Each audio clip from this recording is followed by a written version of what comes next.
and below simultaneously. Coming to rest in the heart chakra, just pause momentarily now, releasing and connecting with each other, connecting with all of creation, connecting our hearts. So we call on the Supreme Being, Divine Mother, Father, God. We call on our souls, the divine spark within. We call on each of our friends, teachers, guides in the spiritual hierarchy who love us beyond condition. We call upon and acknowledge the original custodians of this land, the Ghana people. And we call upon their ancestors and our own ancestral lineage. We call upon the energy of Saraswati, creation, wisdom, music. We call upon the energy of the Nada Shakti. We ask that this energy fill our hearts, fill our being, and that it heals us. And we anchor this energy for all of creation. And we ask this in full faith. So good. Good. Thank you. So you can start any time. We'll go in with the song and then we'll talk after that.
very much. You're welcome. Go Marta in the studio with Gunga Dev, Linda, Sarah and Anthony.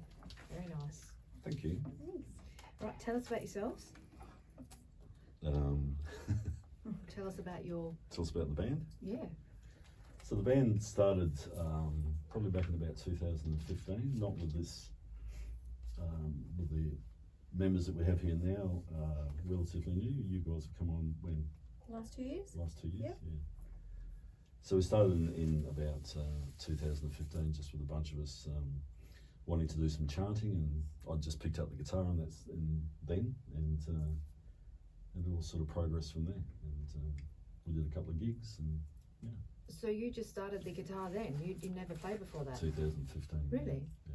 What, self-taught or Yeah, lessons? self-taught, can't you tell? No, I don't say, when I said that I thought, no, don't say that. I only say that because most musicians that come in are self-taught. Yeah. And it blows my mind. Yeah. Yeah. No, self-taught, yeah. Yeah, awesome. So, So good. so we played. So we played a couple of festivals. We played at the Enlighten Adelaide Festival, and I was involved in some music promotion at the time, which sort of got us the gig. But it went off really well, and we used to do some New Year's Eve gigs, and just 2 or 3 gigs a year we were doing, and then we took a hiatus for a while, and band members changed, as it always happens in the music industry. And a dear friend of ours who has passed away got me back inspired me again to play again. So, and then we started out jamming again, and then it just ended up being us again. Well, I got invited to a dinner party, and then we started doing music after. I had no idea what I was in for, and loved it. And then just that night at the dinner party, yeah, I had no idea. People started chanting and music. And I didn't actually know that these guys did this. That was actually the first night I met you, Gangadev. Okay. And I went into the lounge room. We started playing music and loved it. Jeez. And love those dinner parties. love it. What, I didn't know that's what I everyone was took going their to be shoes doing. off, leave the shoes at the Yeah, door, that leave sort the of dinner shoes at party, the door. relaxing, Yeah. not uptight. Yes. Yeah. Right, they're the good ones. Yes. And so were you all, did you have an interest in like yoga and meditation and that before you got into this sort of music? Because usually it's all sort of connected, isn't it, that sort of philosophy? So I came through an organisation called Shanti Mission, and Shanti is a Sanskrit word meaning peace. And I was introduced to the guru of the school, or the teacher of the school. Her teachings were a typical seminar weekend would be up at 6 o'clock in the morning and do a meditation, then sing songs, kirtan. And then we'd have a break, and then we'd come back and we'd do a meditation and sing songs. Yeah. Then we'd have a break and come back and do meditation and sing songs and have a discourse in between. And it was just always around the music. And the first time I was introduced to chanting in this lifetime again was at a meditation, the very first meditation I went to with Shanti Mission. And I was used to the Buddhist style of meditation, the quiet and the stillness, and was reasonably adept at that. And they all of a sudden started chanting in the middle of the meditation. I'm going, what's going on? We're meant to be quiet. And after about 2 or 3 minutes, I found that these words, which were foreign to me at this time, just were coming out of my mouth. And I went, I'm meant to be here, and I clearly know this stuff. So, and then it just all snowballed from there. Yeah, it was just incredible. And then chanting for me, it just became life changing for me. It really, my life was a bit of a mess at the time, and I really put down the chanting and the work that I did around that, and the teachings obviously that I had really helped with that. And then obviously the association with the music, and I love music, and it just sort of worked from there, I think, for me. Just a few things you said made me think that, do you believe in past lives? Because Absolutely. Because you said I knew it again, and like there's something else you said. Yeah, soul's journey. Yeah. Yeah.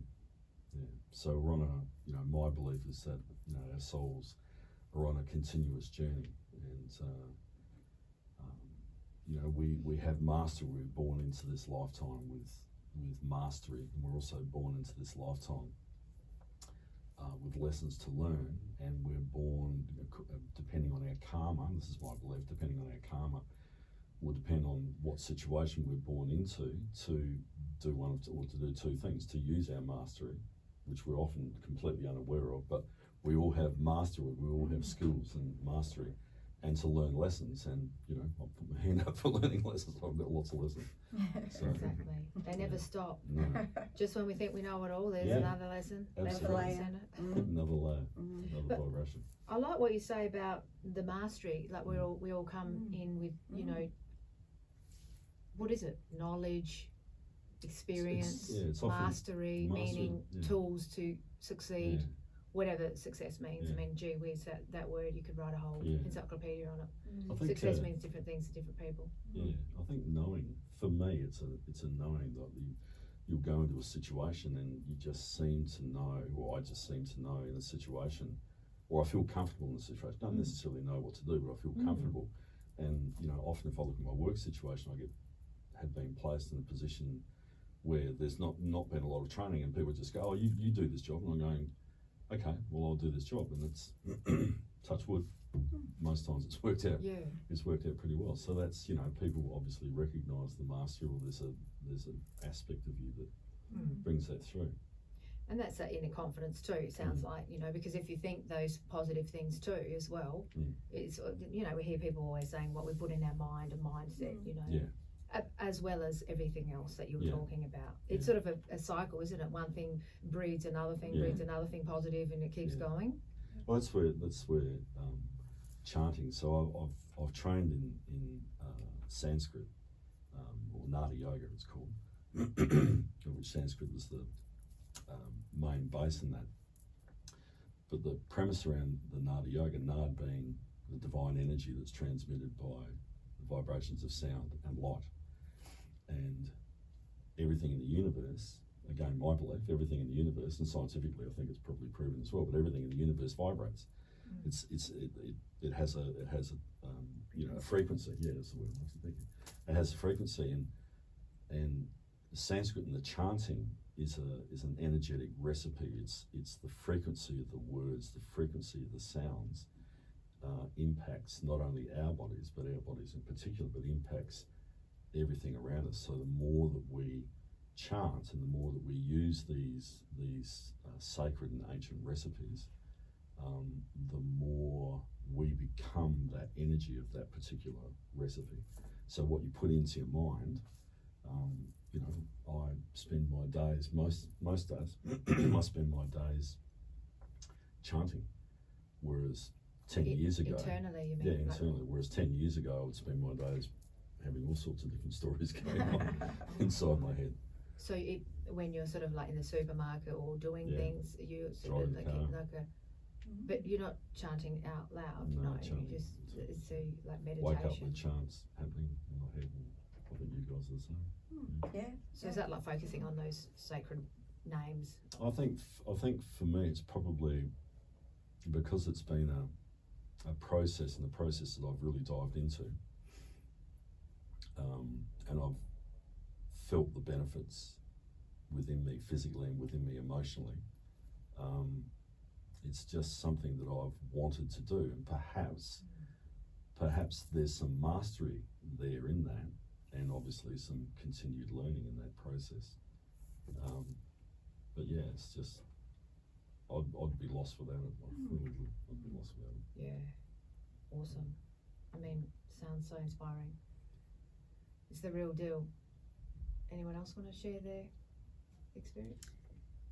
I've had an interest in meditation for a long time, but a few years ago now I was diagnosed with a terminal illness, and Kanga Dev helped a lot with the chanting, and every morning I would go through my chants and listen to them, and I think it really, really benefited me. Certainly everybody was supportive. I had a lot of prayers, the energy.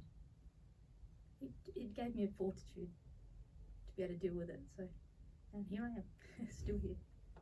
Love those stories. Wow, incredible. And I just want to add also, when we do the satsang, the meditation and singing, a lot of people gather around and they receive the music, but then it's like a call and response.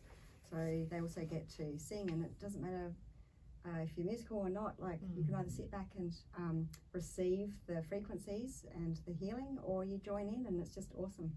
So everyone can do it. So they, sometimes people are shy to sing, especially first time going to those Yeah, group things, so they can definitely. just sit there and take it all in. Yeah, because it can be confronting singing in front of other people, but it's great to lose those inhibitions and just get whipped away by the And music. The good thing about singing in Sanskrit is that no one knows what it means. No one knows really what it's meant to sound like. And chanting actually helps your voice. I believe so too. Yeah, well, they say sort of we can all sing. It's just sort of letting go and having that confidence. I suppose when we're stressed and we all constrict, and then it might not come out nice. Yep. So it's just to relax. Yep. Nice. All right, have you got something else for us? We do. We will do a chant called Om Gam Ganapataye. And what does that mean? And Ganapataye, or the energy of Ganapataye in the Hindu pantheons is the deity or the god with the elephant head. And the energy of Ganapati or Ganesha goes by many, many names. And the energy in this chant is around the clearing of obstacles. So often when we do a chant, and if we're doing, work like if we're doing satsang, if we're doing meditations and things like that, or if you're doing a chant as a personal practice, it's really beneficial to set an intention around your chant.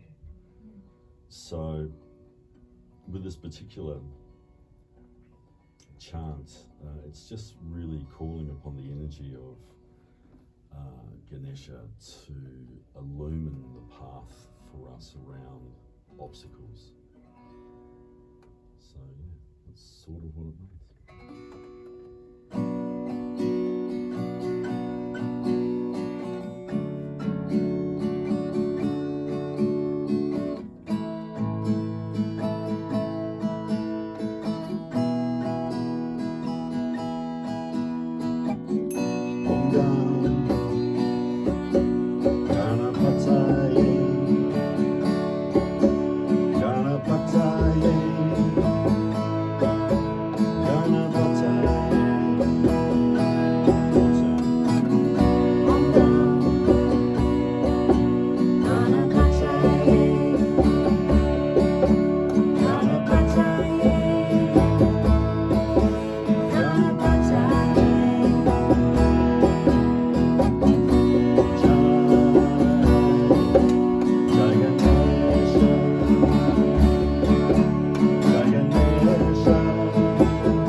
Rightio, that's gorgeous.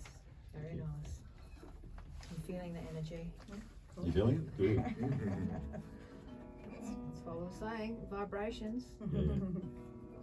That's it. Awesome. Actually, Gunga Dev, let's go through what you're involved in. So if people want to join, you know, your monthly things, your Friday things we were talking about before we jumped on there. Yeah, so I do I call it a satsang, which essentially is a musical-based meditation, and we finish with kirtan, and that's on a Sunday, once a month, on the first Sunday? First Sunday? Yeah, first Sunday. Of every month, and that's down at Clapham, in a little place called the Yoga Sanctuary, which is part of Dreamweaver at Clapham. And that runs for a couple of hours, and it's every session will be different every time. The only thing that's consistent is that we sing chants, and we have some, you know, we always finish with kirtan, but sometimes it'll be a straight meditation, sometimes it'll be a musical meditation. It's really what comes through for me. So nothing's guided or nothing's pre-planned. It's just spontaneous. And then Friday nights, 2 weeks after that, so the second Friday of the month in the city, I do a thing called Kirtan Connect, and that's just myself, or Linda's been a couple of times, but it's just myself, and it's a really intimate gig. There's only about 6 or 7 people or space for about 6 or 7 people at this stage. I'm looking for some larger venues, and that's really sometimes that's themed. I sort of will theme around that. What do you mean? So it might be, for example, it might be around forgiveness. So I'll do chanting on, you know, the chants that are involved in the singing will be around forgiveness, or it might be around abundance, or whatever it happens to be. And again, that's inspiration, and it's the energy of the group. So as the group coalesces, you know, the energy of the people there, then feeling into that energy will give me guidance around, you know, what is appropriate for that crew, for that group of people. And it's the same with satsang too. So that's why the satsangs are always different. You know, the energy of the people that attend, and we have, you know, a bunch of regular attendees, but the energy of the people that attend, and what's going on for us, you know, hourly sometimes, you know, changes. So, you know, we tend to tune in, and I think, you know, give people what they require. You know, I think that's the feedback that we get. Yeah. So. Look, when you and I were sort of planning this show, you know, I liked it when you said, because I said to you a few days ago, you know, can you send the set list? Can you send what you're going to sing? And then you said, you know, we'll just sort of send something closest to get the vibes, you know. Like, and I like that. It's like, okay, look. We never know. And that makes sense though. It makes sense though, because it's like a playlist. Sometimes we want to listen to AC/DC. Sometimes we want to listen to something else. We're always changing, like the wind. You know, I was going for a walk this morning, and I saw those. What are those instruments called that gauge where the wind's going north south? One of those. Yeah. And it was sort of pointing, and I looked at it, and it was moving, and then it was staying in the one spot, and then it was moving. I thought, that's like us. Well, and life, everything changes. It's not always the most constant thing in life is change. The song we just sang, we never know when we're going to finish it. That's why we all look at going. Ganga Dev near Yeah, the we're end. looking at it quietens down, and then we all start up again. But it depends on what environment, Yeah. like today, was Yeah, appropriate. exactly. Yeah. And how you feeling? Yeah. That's right. And the amazing thing is these guys are just quite incredible because, you know, as we've said, they really never know what's going to happen next. And for a lot of musicians, that's really quite challenging because, you know, we musicians like to, well, my experience with musicians is that they like to know what's happening next, you know, unless you're a jazz musician. But yeah, so these guys are really amazing and really supportive in that context. So, Yeah. yeah. That's right, improv. Yeah. It's like in Yeah, sure. acting, you know, I did acting a little while back, and I always preferred the improv. Mm. It was more natural Mm. than reciting the lines. You had to do the lines over and over and over again, but the improv was more freeing. I think all the actors liked the improv better because you're just going on that moment and the look of the person opposite you, you know, they might do something and you react on that. You can't plan that. Yeah, I agree. I think in some of the rhythms that we do, or the Probably just bring that mic closer to you. some of the rhythms that we do, we actually play them different ways depending on how we feel. And I think a lot of it's to do with the energy. And sometimes it can be like we play it quite uplifting and sort of happy, and other times it's a bit more mellow, I think. But we all seem to tune in. And yeah, it seems to work whichever way it goes, but it can be very different depending on when you listen to it or when you're there. And that's interesting too, how you all just tune in the moment. You just know, like when you were performing before, you gave a look and, you know, should we finish now? But just other things, so just the way you vibe off each other. There was a friend of mine who actually played in the band for a little while, and she's a you know, professionally trained. Is it the word you use? Professionally trained? Yes. Yeah. Classically trained is the word I was after. So she was classically trained in guitar, and she's a singer-songwriter and very, very good. And she came along to, again, it was a Shanti Mission organised event, and it was a Nada yoga workshop. And what we did at that workshop is, one of the things that we did was the people who attended the workshop, you know, we had blessings, and we had, you know, things that were given to us, and everyone brought instruments along, and we learned a particular song which was brand new, you know, to us on the day. And I remember at the time, this is probably 2015, 2016, and we were playing this particular number, and we all finished, like it was just, you know, play, bang, finish. And I won't mention the name, but she was watching, and I could see that she was being, what's going on here? And it just finished perfectly, just bang. And that was the moment that she just went, whoa, there's something going on here. And she said to me after, she said, I've played music for such a long time, you know, in bands and you know, with other musicians. And she said, I've never seen that type of connection. And you're all amateurs. And she said, I've never seen that type of connection. Bang, you just nailed it, right, finished. And, you know, this is the first time for many people to even pick up an instrument and play it. So there was the connection, that energetic connection in that group of people that coalesced. So yeah, it was quite amazing. That is. Quite amazing. Yeah. There's a story about her guitar, actually. Can I tell the story about her guitar? So she has these beautiful guitars, and she plays 12-string, and she had the guitar blessed by my teacher, and it was given a name, and a spiritual name, which, you know, my name is a spiritual name. And we play in 432 hertz, and that's a choice that we've made. And when we started playing in 432 hertz, it just felt, you know, without all the kerfuffle about, you know, 440, 432, 414, whatever it is, 432 was what we chose, and it just felt right. We were having difficulty with our jam sessions, and things just weren't vibing, and then we tuned in 432, and it just all fell into place. And she had a Maton 12-string, which was the guitar that, you know, she performed with, and then she had another 12-string, and she was going to tune, or she tuned the other 12-string to 432. And when we came to play, she pulled out and she went to tune it up, and it was all over the shop. And she went, oh, I'm just going to have to play the Maton, I'm going to have to tune it down. And she picked up the Maton, which was tuned to 440, but it had been given a spiritual name.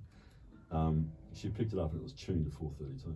She was gobsmacked. I mean, we're all gobsmacked. It had tuned But itself. it was in other tuned words, itself. is It was what tuned to 432. She went.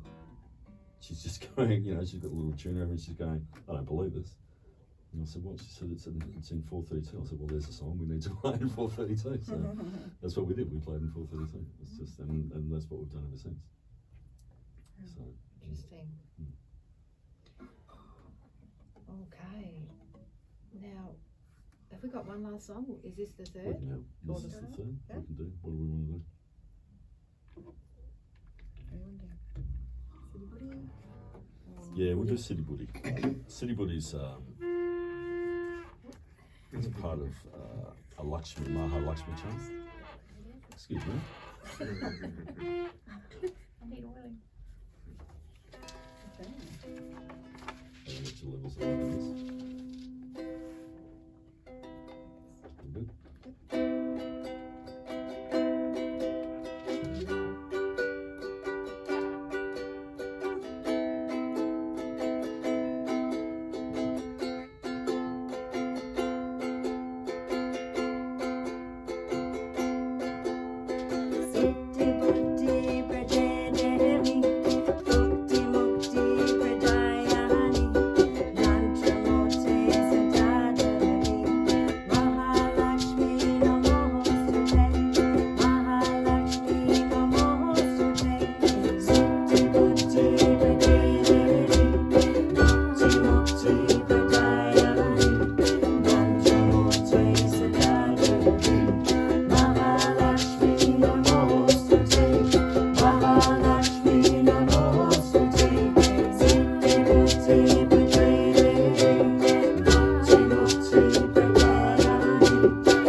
Dev, Linda, Sarah and Anthony from Go Mata Band. Very nice, very nice.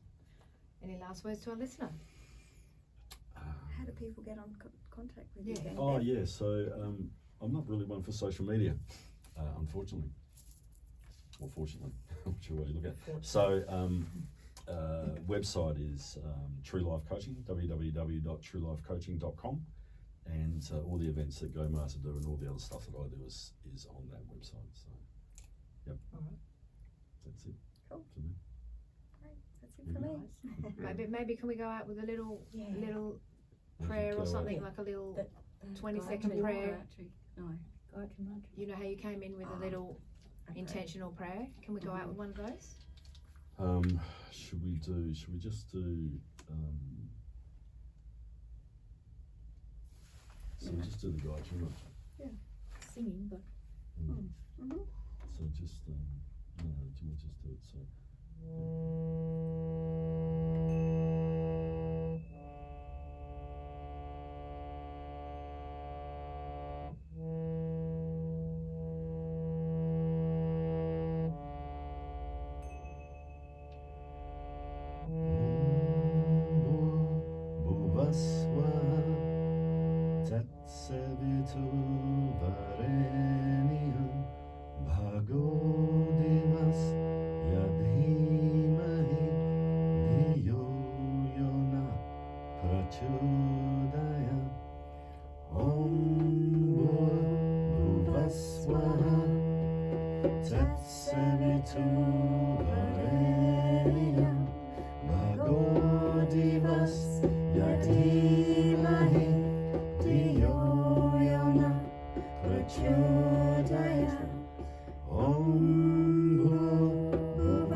Thank you very much.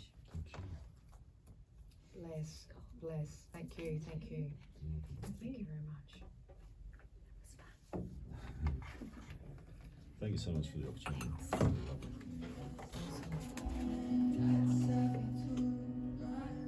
Oh, All right. Any last words here? We finished on air. thank you. Okay. Thanks for listening. Hope you enjoyed it. Cheers. Cool.